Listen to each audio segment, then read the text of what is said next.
চলে এসেছি বন্ধুরা নতুন একটা রেসিপি নিয়ে। আজকে রেসিপি সর্ষে ভেন্ডি।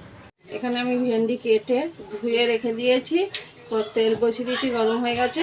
এবার ভেন্ডিটাকে ভেজে নেব।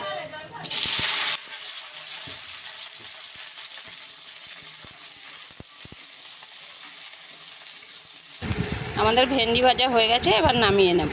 কড়াতে আমি তেল দিয়ে দিচ্ছি,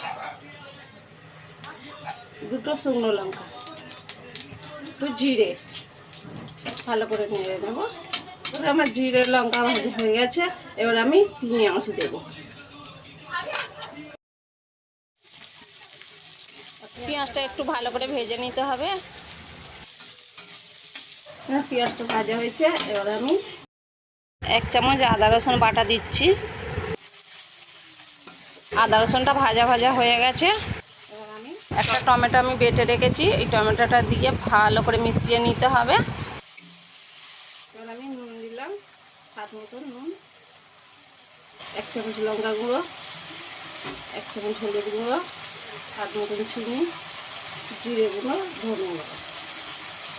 চুকে ভালো করে নেড়ে চেড়ে নিতে হবে ভেজে। এখানে সাদা সর্ষে আর পোস্ত বেটে রেখেছি, এটাকে ভালো করে নাড়াচাড়া করে মিশিয়ে নেব।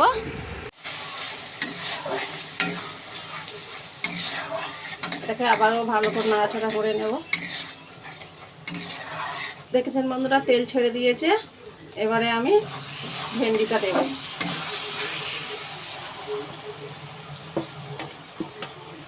ভেন্ডিটা দিয়ে নাড়াচাড়া করব। বন্ধুরা, জল দিলাম।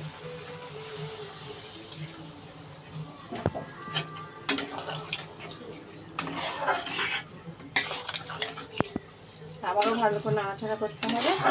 নাড়াচাড়া হয়ে গেছে, এবার আমি চাপা দিয়ে দেবো 5 মিনিট। এবার 5 মিনিট হয়ে গেছে। এবার আমি দেখবো কেমন হয়েছে জিনিসটা। দেখুন, আমার এটা তৈরি হয়ে গেছে। আর আমি 4টে কাঁচা লঙ্কা দেবো ওপর দিয়ে। দেখুন, হয়ে গেছে। এইটা আমি এবারে নামিয়ে নেব। দেখুন বন্ধুরা, আমার সর্ষে ভেন্ডি তৈরি। আপনাদের যদি ভালো লেগে থাকে লাইক করবেন, শেয়ার করবেন, কমেন্টে জানাবেন, আর একবার রেসিপিটা বাড়িতে খেয়ে ট্রাই করে দেখবেন।